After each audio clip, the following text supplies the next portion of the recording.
Alassane, je ne me suis pas dressé contre lui parce qu'il est gula. Je ne me suis pas dressé contre lui parce qu'il est musulman. Je me suis dressé contre lui pour les raisons que je vais vous énumérer. Premièrement, il a été élève et étudiant comme Fortaïque. Deuxièmement, il s'est marié à Philadelphie comme Fortaïque. Bonjour à tous et bienvenue sur votre chaîne d'information préférée, Club Info. Aujourd'hui, nous abordons un sujet qui suscite de vives discussions sur les réseaux sociaux en ce moment. Il s'agit de l'apparition d'un document officiel montrant certainement la véritable nationalité du président ivoirien Alassane Ouattara.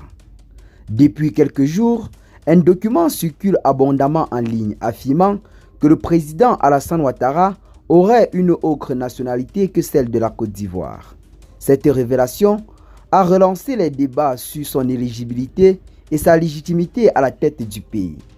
Pour comprendre l'ampleur de cette polémique, il est essentiel de rappeler que la question de nationalité d'Alassane Dramane Ouattara n'est pas nouvelle.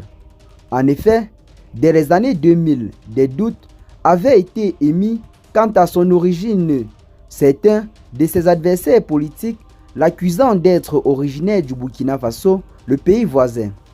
Ces accusations avaient conduit à son exclusion des élections présidentielles et législatives en 2000, provoquant des troubles politiques, ethniques et très meurtriers dans le pays. Cependant, en juin 2002, la justice ivoirienne avait tranché en sa faveur en lui délivrant un certificat de nationalité reconnaissant ainsi officiellement sa citoyenneté ivoirienne. Cette décision avait été perçue comme une avancée majeure vers la réconciliation nationale. Aujourd'hui, la résurgence de cette polémique, alimentée par la diffusion de ce document que vous voyez là sur votre petit écran sur les réseaux sociaux, soulève des questions sur son authenticité et les motivations derrière sa diffusion. Il est important de noter que les réseaux sociaux, bien qu'étant un outil puissant d'information, peuvent également être vecteurs de désinformation.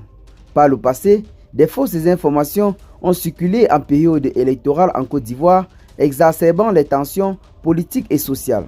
Face à cette situation, il est donc crucial d'adopter une approche critique et de vérifier la véracité des informations avant de les partager. Les autorités compétentes devraient également enquêter sur l'origine de ce document et clarifier la situation afin de prévenir toute escalade des tensions, car en ce moment, je vous dis que ce document que vous voyez là sur votre petit écran est bel et bien en train de faire beaucoup de bruit sur les réseaux sociaux. En conclusion, la question de la nationalité du président de la République Alassane Ouattara est un sujet sensible qui mérite d'être traité avec une attention particulière. Il est de notre responsabilité en tant que citoyens et utilisateurs des réseaux sociaux de promouvoir une information vérifiée et contribuer à un débat public apaisé et constructif. Merci de nous avoir suivis jusqu'ici.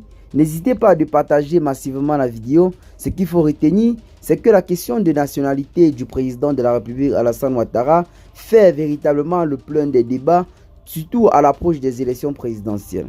Nous sommes à seulement quelques mois et les élections présidentielles sont censées se tenir dans le pays d'ici le mois d'octobre. Et déjà, de grosses spéculations visant en quelque sorte à faire partie Alassane Ouattara se font ressentir sur les réseaux sociaux. Le président sortant en ce moment est véritablement en train de vouloir briguer un quatrième mandat, un mandat présidentiel qui ne semble pas pour autant plaire à une grande partie du peuple ivoirien. Qu'est-ce que vous en pensez? Partagez donc massivement la vidéo avec vos amis si vous l'avez notamment trouvée intéressante. Abonnez-vous à la chaîne si ce n'est pas encore fait. Et à très bientôt les gars pour de nouvelles notes d'information. Ciao.